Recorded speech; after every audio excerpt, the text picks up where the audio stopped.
Bab 731. Lu Ming memandang ke arah tangga batu besar itu dengan rasa ingin tahu. Banyak orang duduk bersila di atas tangga seolah sedang berkultivasi. Jian Feiliu menjelaskan bahwa prasasti Raja Surgawi memiliki dua bagian. Satu digunakan untuk penilaian, sementara yang lain untuk kultivasi. Pada prasasti itu terdapat jejak yang ditinggalkan oleh para ahli perkasa dari zaman kuno.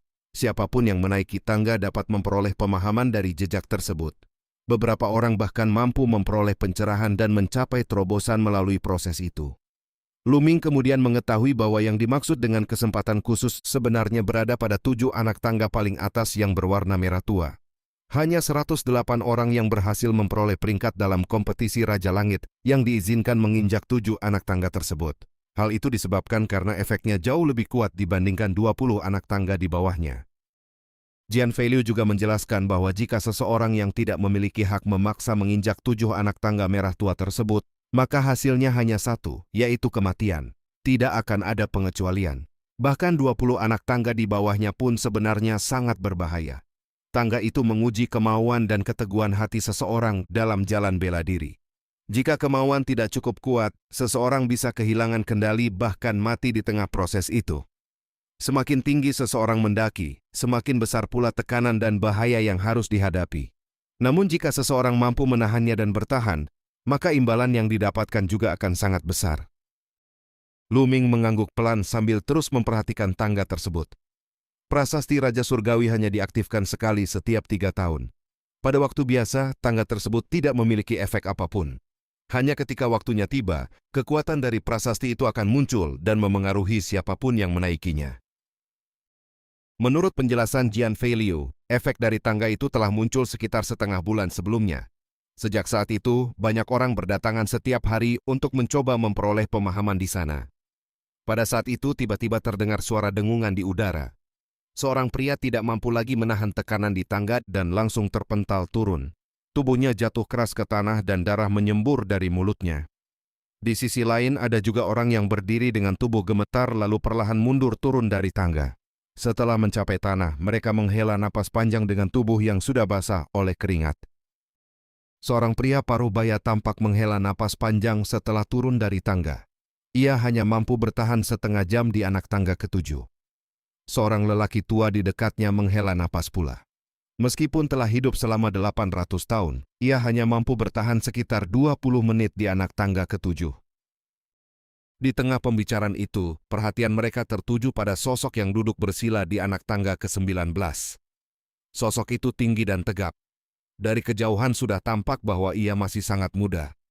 Jian Feiliu terkejut ketika mengetahui identitas orang tersebut. Sosok itu adalah Jiang Taixu. Di wilayah Tandus Timur terdapat daftar 1000 jenius teratas. Hampir semua yang berada dalam 600 besar telah mencapai alam samudra jiwa, kecuali 10 orang. 10 orang itu masih berada di alam raja bela diri, tetapi kekuatan mereka begitu besar sehingga mampu bersaing dengan para ahli alam samudra jiwa. 10 orang tersebut dikenal sebagai 10 Raja Langit. Jiang Taixu adalah salah satu dari mereka. Ia merupakan keturunan keluarga Jiang, salah satu dari 6 keluarga bangsawan kuno. 4 orang terkuat di antara 10 Raja Langit telah mencapai alam samudra jiwa, sehingga tidak akan berpartisipasi dalam kompetisi kali ini. 1 orang lainnya berasal dari sekte jimat dan juga tidak ikut serta. Jiang Taixu yang berada pada peringkat ke-6 menjadi salah satu kandidat terkuat untuk memperebutkan gelar Raja Langit terkuat dalam kompetisi kali ini. Banyak orang di sekitar tidak henti-hentinya membicarakan dirinya. Ia telah duduk di anak tangga ke-19 selama 3 hari penuh. Kemampuan itu membuat banyak orang terkejut karena hanya selangkah lagi ia dapat menyamai para pahlawan kuno. Tatapan Lu Ming menembus kerumunan dan tertuju pada sosok di atas tangga itu.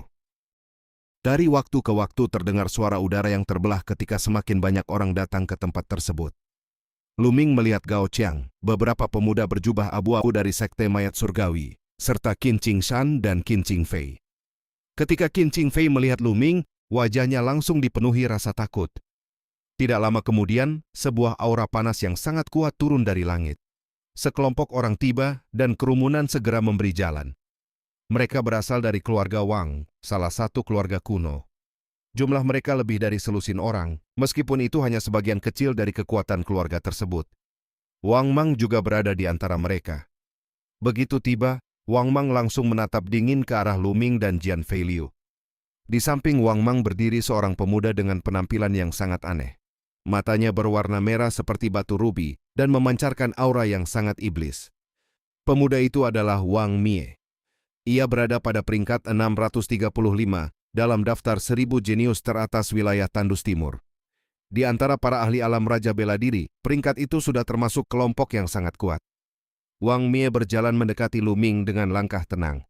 Tubuhnya memancarkan panas yang sangat mengerikan sehingga orang-orang di sekitarnya secara naluriah mundur menjauh. Jian Feiliu memperingatkan Lu Ming dengan suara rendah bahwa orang itu sangat kuat. Wang Mie berdiri di hadapan Lu Ming dengan ekspresi acuh tak acuh, tatapannya penuh penghinaan. Tidak lama kemudian, aura api ungu yang mengerikan meledak dari tubuhnya. Suhu tinggi itu langsung membuat udara di sekelilingnya menguap. Dalam radius beberapa meter di sekitarnya, udara terasa kosong akibat panas yang luar biasa. Pada saat yang sama, aura kuat juga meledak dari tubuh Lu Ming. Energi sejatinya mengalir deras seperti naga yang mengaum. Kehendak langit dan bumi 3 warna menyelimuti seluruh tubuhnya. Ketika kedua aura itu bertabrakan, gelombang panas yang sangat mengerikan langsung menghantam Lu Ming, seolah-olah panas itu mampu membakar dan menghancurkan segala sesuatu. Tubuh Lu Ming tanpa sadar mundur beberapa langkah. Namun pada saat yang sama, Wang Mie juga terdorong mundur dengan jarak yang sama. Pemandangan itu langsung menimbulkan kegemparan di antara kerumunan. Banyak orang terkejut melihat seorang pemuda yang mampu menandingi aura Wang Mie tanpa kalah sedikit pun. Bagi mereka hal itu benar-benar mengerikan. Beberapa orang dari generasi tua bahkan menghela napas panjang. Mereka telah berkultivasi selama ratusan hingga hampir 1000 tahun, tetapi tetap tidak mampu menembus ke alam samudra jiwa. Bakat mereka pada akhirnya memiliki batas. Selain itu, kegagalan menembus alam samudra jiwa juga berarti bahwa pemahaman mereka terhadap kehendak langit dan bumi masih terhenti pada lingkaran besar tingkat pertama dan belum mencapai tingkat kedua. Dalam setiap kompetisi Raja Langit, para jenius muda selalu memiliki keuntungan besar. Dan kali ini jumlah para jenius bahkan jauh lebih banyak dari biasanya. Tidak mengherankan jika banyak ahli generasi tua mulai merasa putus asa menghadapi persaingan yang begitu menakutkan. Bab 732. Banyak orang dari generasi tua menghela napas panjang. Mereka merasakan bahwa sebuah zaman besar akan segera tiba. Jumlah jenius yang muncul sangat banyak. Pertarungan peringkat Raja Langit kali ini hanyalah pembukaan bagi para jenius tak tertandingi sebelum pertempuran besar takdir benar-benar dimulai. Pertempuran itu dipastikan akan sangat sengit, sehingga setiap orang harus mempersiapkan diri. Di sisi lain, Wang Mie menatap Lu Ming dengan tatapan semakin dingin. Ia merasa terhina karena auranya tadi dipaksa mundur oleh Lu Ming. Niat membunuh di matanya semakin kuat dan aura di tubuhnya terus meningkat. Lu Ming juga tidak mundur, semangat bertarungnya justru semakin menyala.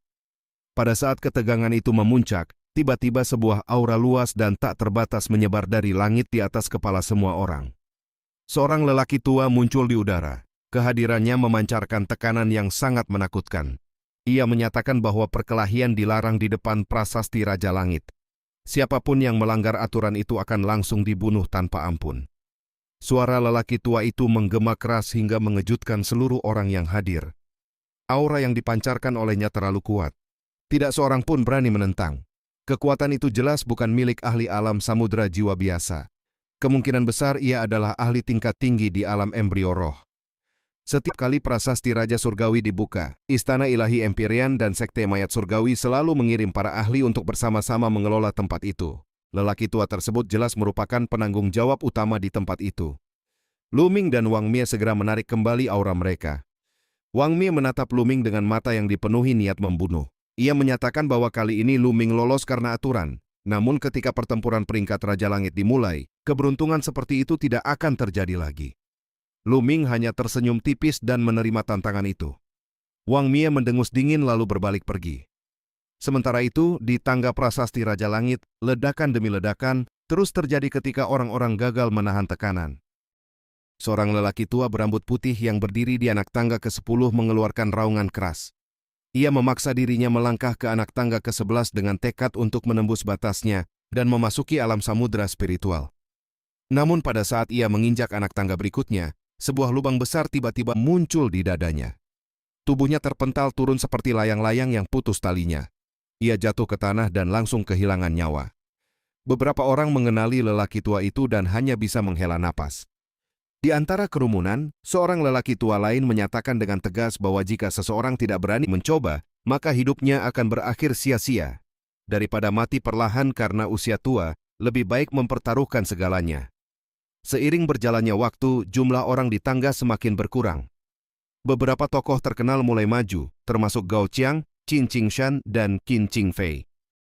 Sekitar 100 orang menginjak anak tangga pertama secara bersamaan.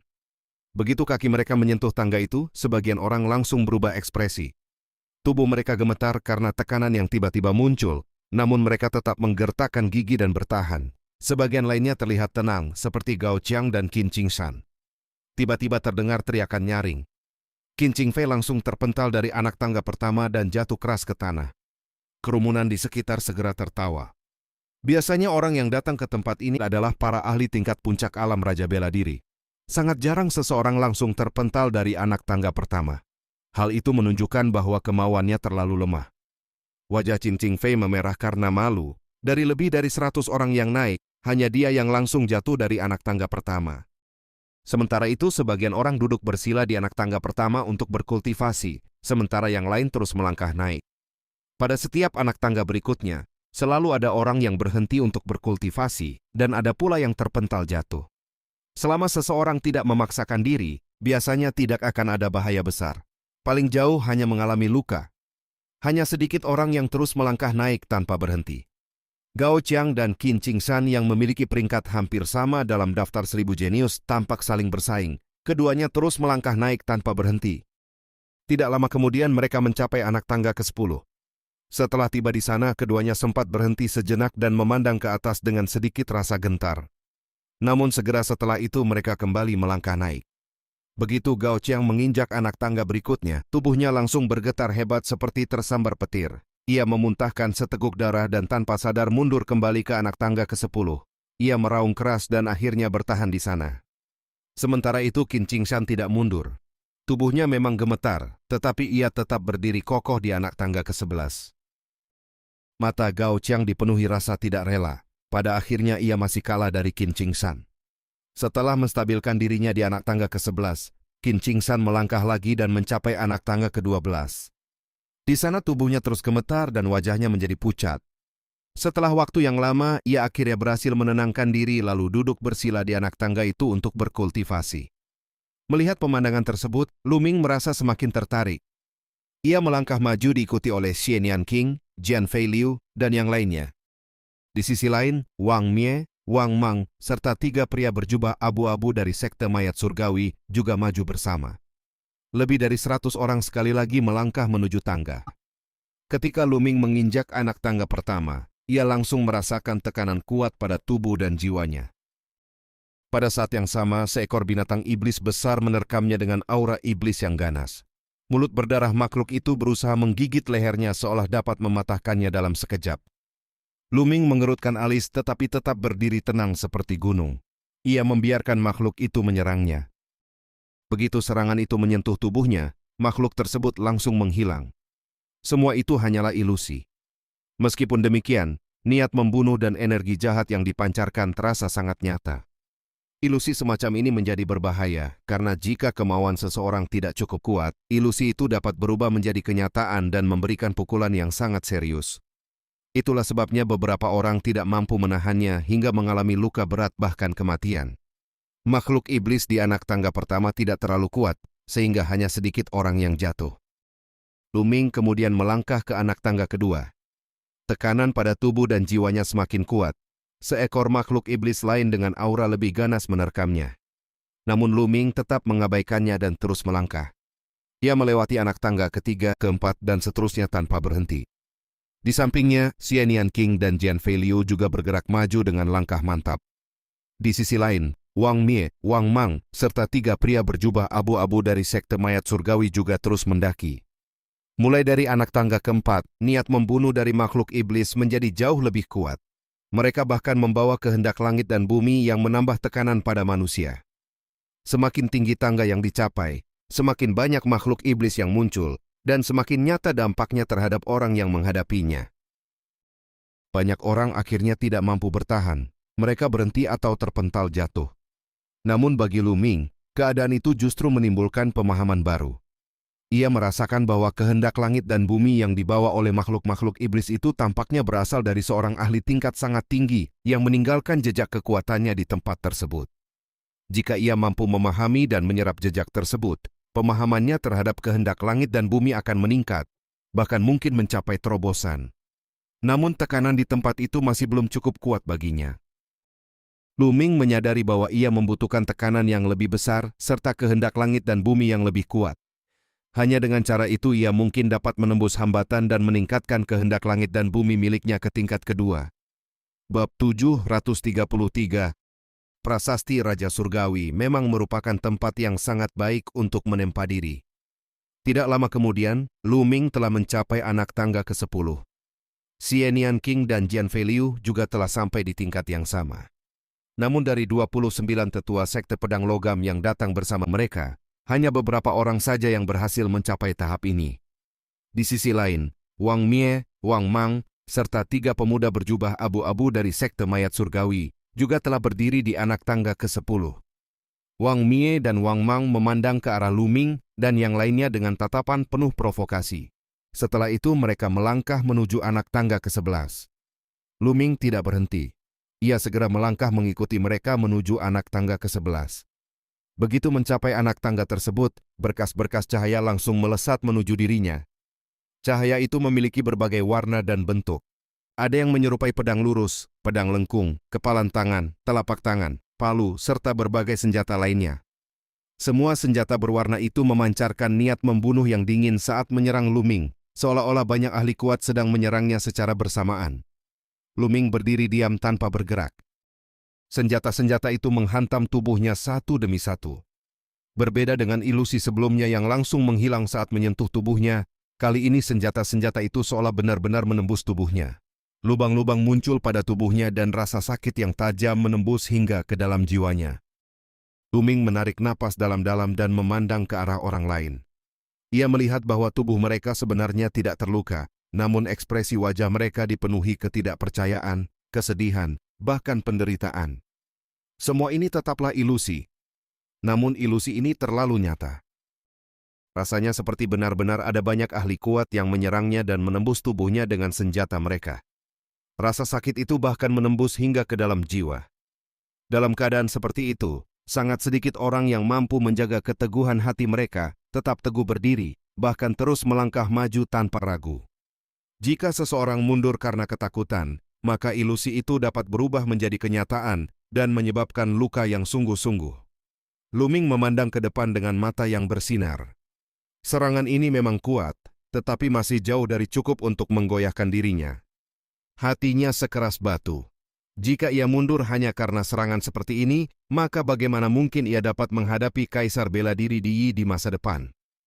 Dengan keyakinan itu, Lu Ming terus melangkah maju.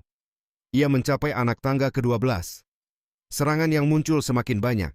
Setiap warna cahaya mewakili jenis kehendak langit dan bumi yang berbeda. Maknanya sangat dalam dan jelas merupakan jejak yang ditinggalkan oleh seorang ahli tingkat tinggi.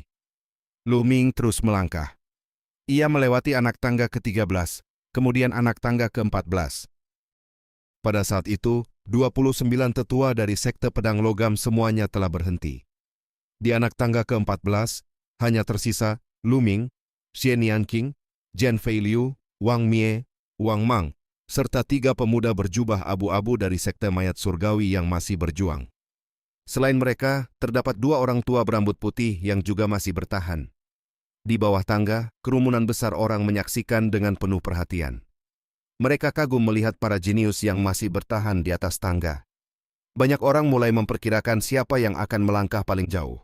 Namun sebagian lainnya menyadari bahwa tangga prasasti Raja Langit lebih menguji kemauan, tekad, dan hati bela diri seseorang, bukan semata-mata kekuatan tempur. Meski demikian, mereka tetap mencoba menilai potensi para peserta. Menurut pengamatan mereka, seseorang yang memiliki bakat dan potensi besar biasanya mampu melangkah lebih jauh. Banyak orang percaya bahwa Wang Mie kemungkinan besar akan mencapai anak tangga ke-17. Ada pula yang menilai bahwa Lu Ming juga luar biasa karena mampu menghadapi Wang Mie sebelumnya. Mereka memperkirakan Lu Ming dapat mencapai anak tangga ke-16. Sementara Jian Feiliu, Wang Mang, 3 orang dari sekte mayat surgawi, serta gadis muda yang bersama Lu Ming diperkirakan hanya mampu mencapai anak tangga ke-15 atau paling jauh anak tangga ke-16. Perdebatan di antara kerumunan menjadi semakin ramai. Sementara itu, di atas tangga, Lu Ming dan yang lainnya kembali melangkah maju. Mereka mencapai anak tangga ke-15. Pada saat itu, seberkas cahaya pedang yang tajam meluncur seperti dewi dari langit dan langsung menuju ke tengah dahi Lu Ming. Niat membunuh yang terkandung di dalamnya sangat tajam, hingga seolah dalam sekejap saja nyawanya akan melayang. Meskipun mereka tahu semua itu hanyalah ilusi, namun rasa nyata yang ditimbulkan terlalu kuat. Setiap orang secara naluriah ingin melawan, mundur, atau bertahan. Namun Lu Ming tetap melangkah maju. Rasanya seolah pedang itu benar-benar menembus dahinya. Sensasi dingin menyebar ke seluruh tubuhnya, seakan-akan dirinya telah terbunuh. Namun pada saat itu tekadnya tetap teguh. Hatiku tidak akan tergerak. Lu Ming menatap ke atas dengan mata yang penuh keteguhan. Di antara langit dan bumi terdapat kehendak langit dan bumi yang tak terhitung jumlahnya. Setiap kehendak itu sangat misterius. Namun semua itu masih belum cukup baginya. Ia ingin melangkah lebih jauh. Pada saat yang sama, 2 orang tua di anak tangga ke-15 tiba-tiba menjerit. Tubuh mereka terpental turun dari tangga dan darah menyembur dari mulut mereka. Di sisi lain, 2 dari 3 pemuda berjubah abu-abu dari sekte mayat surgawi hampir saja terpental. Tubuh mereka gemetar hebat, namun akhirnya mereka meraung keras dan berhasil bertahan. Nafas mereka terengah-engah dan tubuh mereka dipenuhi keringat.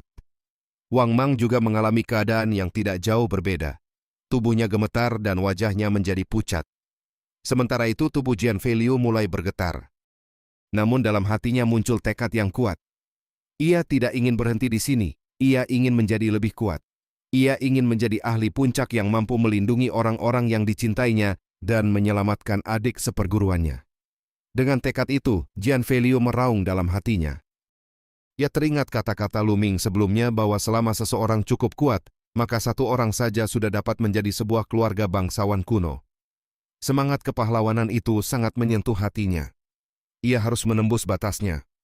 Dengan tekad yang kuat, Jian Feiliu melangkah ke anak tangga ke-16. Begitu menginjak anak tangga itu, tubuhnya langsung bergetar hebat. Darah menetes dari sudut mulutnya, namun matanya tetap teguh.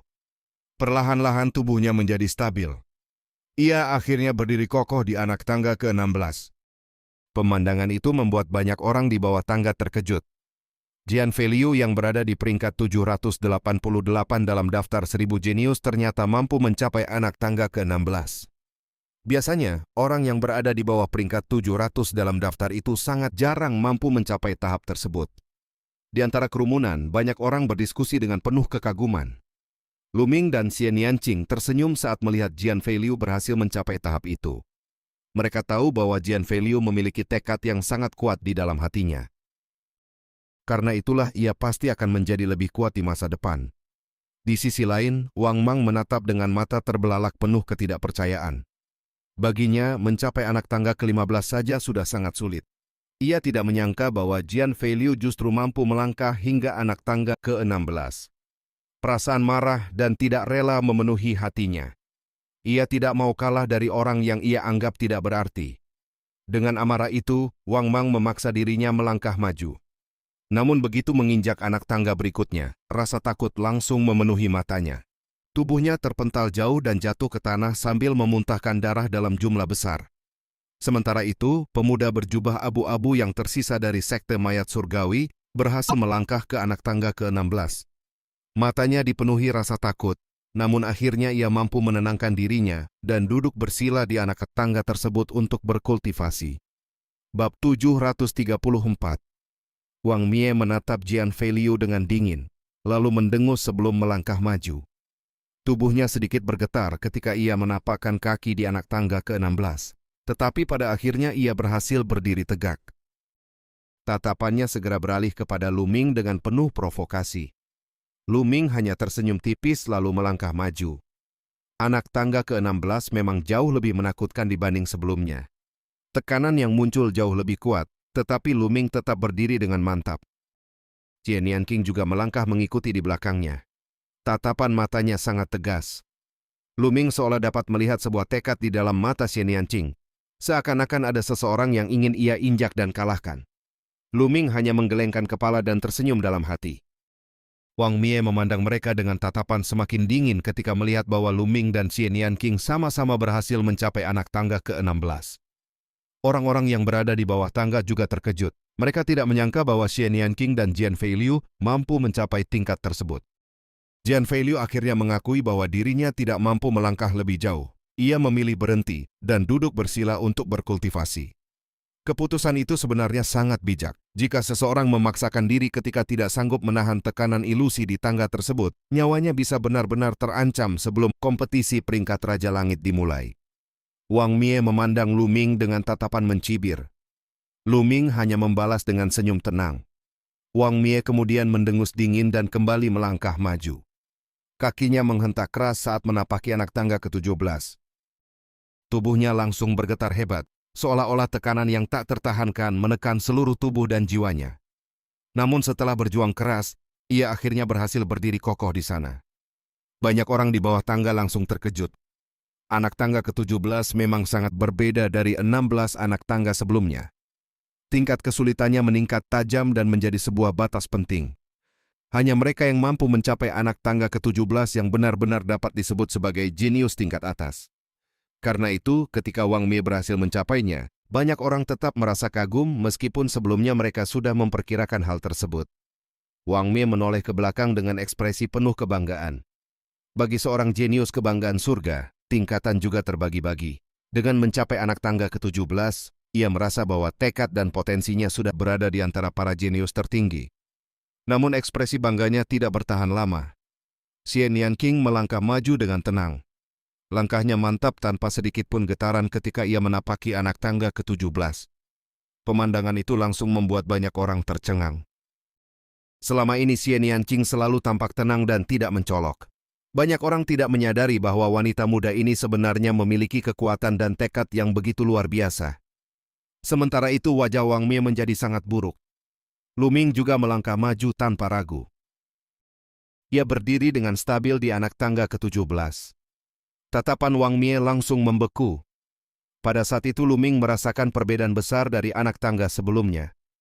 Di hadapannya muncul sebuah sosok raksasa yang menjulang tinggi seperti langit. Sosok itu memancarkan tekanan yang mengerikan. Tekanan itu seolah-olah merupakan kehendak langit dan bumi itu sendiri. Di bawah tekanan tersebut bahkan jiwa seseorang akan gemetar dan hampir tidak mampu menimbulkan keinginan untuk melawan. Tekanan yang luar biasa itu menyelimuti Luming. Berkas-berkas cahaya jatuh dari langit dan menembus tubuhnya. Sensasinya terasa begitu nyata seakan tubuhnya benar-benar tertusuk dan darah mengalir keluar tanpa henti. Namun tatapan Luming tetap teguh dan cerah. Ia menghadapi sosok raksasa itu tanpa rasa takut sedikit pun. Di saat yang sama, Wang Mie menggeram dengan marah. Pada anak tangga ke-17 sebenarnya sudah ada 9 orang yang lebih dahulu mencapainya. Mereka membuka mata dan memandang ke arah Luming serta Xie Nianqing. Sebagian besar dari mereka adalah para jenius muda yang sangat kuat, meskipun ada juga beberapa orang tua yang telah lama berkultivasi. Mereka memperhatikan perkembangan yang terjadi dengan penuh minat. Beberapa di antara mereka mulai memperbincangkan situasi tersebut dengan rasa ingin tahu. Menurut pengamatan mereka, Wang Mie kemungkinan besar hanya mampu bertahan sampai di sini. Sementara itu Luming adalah wajah baru yang belum pernah mereka lihat sebelumnya. Banyak dari mereka mulai penasaran apakah Luming mampu melangkah lebih jauh hingga anak tangga ke-18. Tatapan mata Luming berkilat. Ia merasa bahwa tekanan di anak tangga ke-17 masih belum mencapai batas kemampuannya. Tanpa memperhatikan Wang Mie, ia langsung melangkah maju. Kakinya menapak dengan mantap di anak tangga ke-18. Pada saat itu 5 orang yang sebelumnya duduk bersila di anak tangga tersebut membuka mata mereka secara bersamaan dan memandang ke arah Luming. Di bawah tangga seluruh kerumunan terkejut. Tak seorang pun menyangka bahwa Luming benar-benar mampu mencapai anak tangga ke-18. Itu benar-benar melampaui semua perkiraan. Pada anak tangga ke-18 hanya ada 5 orang yang duduk bersila. Mereka semua adalah jenius terkenal yang sangat kuat. Walaupun mereka belum termasuk dalam 10 Raja Langit terakhir, kekuatan mereka sangat dekat dengan tingkat tersebut. Bahkan peringkat mereka dalam daftar 1000 jenius berada di atas Wang Mie. Kini Luming menjadi orang ke-6 yang mencapai tingkat itu. Di atas mereka masih ada satu anak tangga lagi. Pada anak tangga ke-19 hanya ada satu orang yang berdiri. Orang itu adalah Jiang Taichu. Semua orang mulai bertanya-tanya apakah anak tangga ke-18 merupakan batas kemampuan Luming, ataukah ia masih dapat melangkah lebih jauh hingga menyamai posisi Jiang Taichu. Rasa penasaran memenuhi hati semua orang. Namun kejutan lain kembali terjadi. Xie Nianqing juga mengangkat kakinya dan melangkah ke anak tangga ke-18. Pemandangan itu sekali lagi membuat kerumunan tercengang. Baru pada saat itulah Luming menoleh ke bawah dan memandang Wang Mie. Tatapan Wang Mie menjadi sangat suram. Aura panas menyala di sekeliling tubuhnya seperti api yang membakar. Ia merasa dipermalukan. Luming membalasnya dengan senyum tipis. Kata-kata yang sebelumnya dilontarkan Wang Mie kini seolah kembali menghantam dirinya sendiri. Wang Mie hampir memuntahkan darah karena marah. Dengan tatapan penuh kekejaman ia meraung dalam hati dan memaksa dirinya melangkah menuju anak tangga ke-18. Namun pada saat kakinya menapak di sana, tubuhnya langsung bergetar hebat. Matanya dipenuhi rasa takut.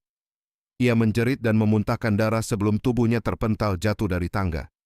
Anak tangga ke-17 memang sudah merupakan batas kemampuannya. Jika ia mencoba melangkah lebih jauh, hasilnya hanya satu, yaitu kegagalan yang memalukan. Untungnya ia masih selamat. Kerumunan hanya meliriknya sekilas sebelum kembali memusatkan perhatian pada dua sosok yang berdiri di anak tangga ke-18. Semua orang sangat penasaran apakah harga diri yang baru saja naik itu masih akan terus meningkat. Namun yang terjadi selanjutnya justru membuat banyak orang merasa sedikit kecewa. Luming duduk bersila. Xie Nianqing juga terdiam sejenak sebelum akhirnya duduk bersila dan mulai berkultivasi. Bab 735. Banyak orang menarik napas panjang lalu mulai berdiskusi satu sama lain. Sebagian besar dari mereka beranggapan bahwa kedua orang itu kemungkinan hanya mampu mencapai anak tangga ke-18. Batas kemampuan mereka tampaknya berada di sana. Namun demikian, pencapaian tersebut tetap sangat mengejutkan. Meskipun posisi yang lebih tinggi tidak selalu berarti kekuatan tempur yang lebih kuat, setidaknya hal itu menunjukkan bahwa tekad dan semangat bela diri mereka sangat tangguh dan menakutkan. Potensi yang mereka miliki juga tampak tidak terbatas. Banyak orang berpendapat bahwa jika kedua orang tersebut berhasil menembus ke alam lautan roh, mereka akan dengan mudah memasuki 500 besar dalam daftar 1000 jenius terbaik. Beberapa orang juga merasa penasaran mengenai berapa lama kedua orang itu dapat bertahan di anak tangga ke-18. Para penonton mengangguk-angguk dengan rasa takjub. Dalam periode waktu ini memang telah muncul cukup banyak jenius muda baru yang bangkit dan menarik perhatian. Di anak tangga ke-18, 5 orang lainnya yang sebelumnya duduk bersila kembali menutup mata dan mulai berkultivasi ketika melihat Luming serta Xie Nianqing juga memasuki kondisi latihan. Sementara itu, Jiang Taichu yang berada di anak tangga ke-19 tetap tidak membuka mata dari awal hingga akhir. Seolah-olah segala sesuatu di bawah anak tangga ke-19 sama sekali tidak mampu menarik perhatiannya. Luming sebenarnya tidak melanjutkan langkahnya bukan karena tidak mampu melangkah lebih jauh. Ia hanya merasa bahwa anak tangga ke-18 merupakan tempat yang sangat cocok untuk berkultivasi. Luming duduk bersila. Di atasnya, sosok raksasa yang menjulang tinggi masih terus menekan dan mengusirnya dengan tekanan yang menakutkan. Pada saat yang sama, tak terhitung berkas cahaya dengan berbagai warna melesat ke arah tubuhnya. Luming hanya tersenyum tipis. Tekanan dan rasa sakit yang terus-menerus itu sebenarnya tidak menyenangkan, tetapi pada saat yang sama juga dapat dianggap sebagai bentuk latihan. Berbagai berkas cahaya tersebut mengandung beragam konsep langit dan bumi. Serangan-serangan ini sebenarnya merupakan warisan dari para ahli kuat yang tak tertandingi pada zaman kuno. Bagi seorang jenius yang memiliki bakat tinggi, tempat ini merupakan harta yang tak ternilai. Melalui serangan tersebut, seseorang dapat memahami konsep langit dan bumi, bahkan mempelajari teknik bertarung yang luar biasa. Hanya seniman bela diri pada alam Raja Bela Diri yang dapat memasuki daftar Raja Langit. Karena itu pula daftar tersebut hanya memiliki makna bagi para kultivator pada tingkat itu. Jika seseorang sudah mencapai alam lautan roh atau bahkan lebih tinggi, daftar tersebut tidak lagi memiliki arti. Luming menutup matanya. Pikirannya tenggelam dalam berbagai konsep yang berkelebat. Tiba-tiba alisnya sedikit terangkat. Ia melihat kilatan petir yang melintas. Luming segera memusatkan perhatian. Konsep petir tersebut terasa sangat cocok baginya. Ia dengan saksama merasakannya, lalu segera menangkapnya. Niat petir dalam tubuh Luming berubah menjadi seutas benang cahaya, dan melesat dengan sangat cepat, melilit konsep petir tersebut. Pada saat itu pikiran Luming dipenuhi berbagai pemahaman. Lingkungan di sekelilingnya seolah berubah. Ia merasa seakan muncul di sebuah ruang hampa. Di ruang itu terdapat sebuah sosok yang terus bergerak dan memperagakan konsep petir dengan sangat mendalam. Luming langsung terpesona.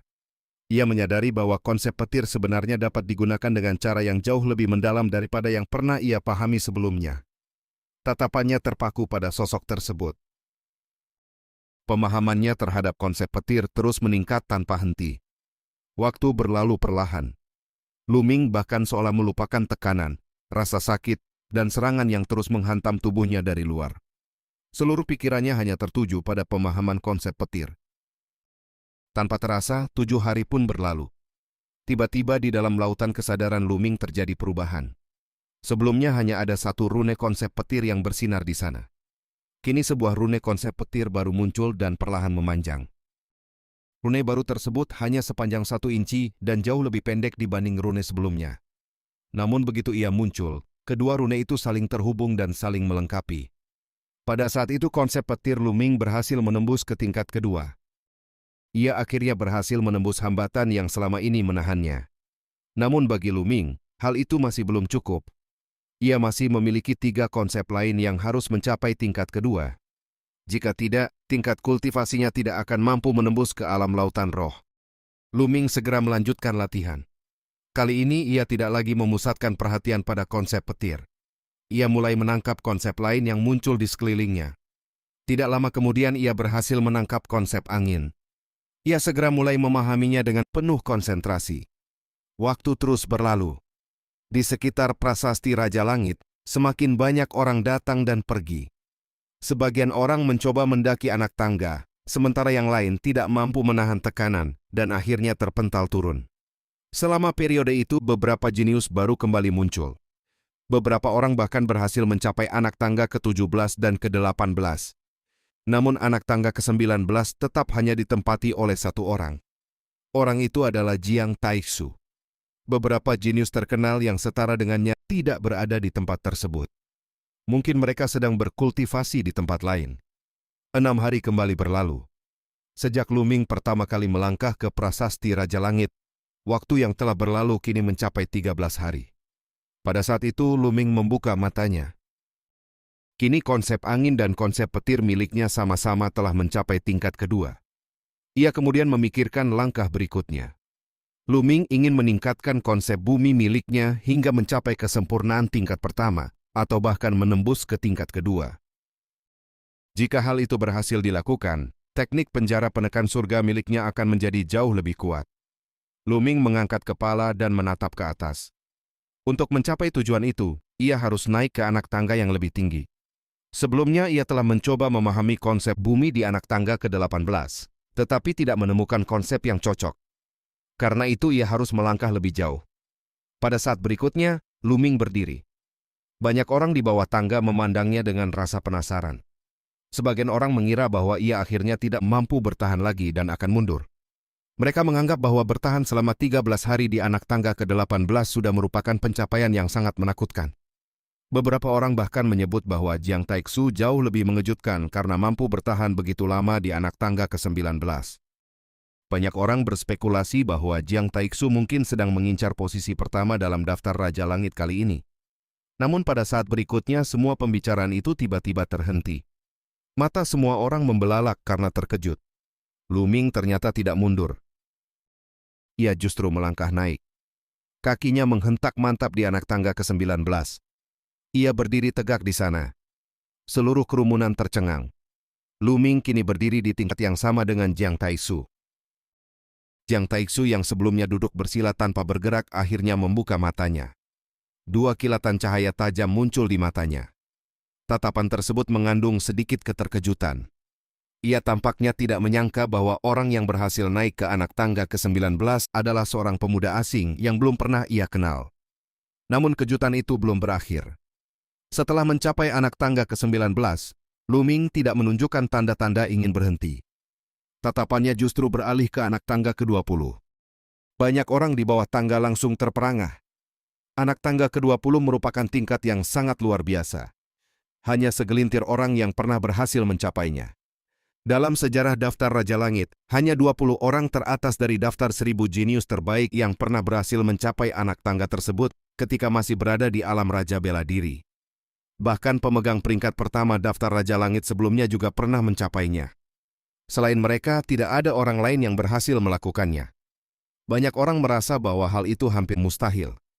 Bahkan Jiang Taixu sendiri tidak berhasil mencapai anak tangga ke-20. Pada saat itu kilatan cahaya di mata Jiang Taixu menjadi semakin tajam. Ia perlahan berdiri. Tatapannya tertuju pada Lu Ming. Ia kemudian menyampaikan pesan secara langsung melalui kekuatan batin, sehingga orang lain tidak dapat mendengarnya. Pesan tersebut berisi saran agar Lu Ming tetap berada di anak tangga ke-19. Lu Ming menunjukkan sedikit rasa penasaran terhadap maksud tersebut. Tatapan Jiang Taixu menjadi semakin tajam. Dalam pesannya tersirat sebuah pertanyaan. Sejak lama belum ada orang yang mampu mencapai anak tangga ke-20. Jika seseorang benar-benar berhasil mencapainya sekarang, maka apa yang akan dipikirkan oleh para jenius lainnya?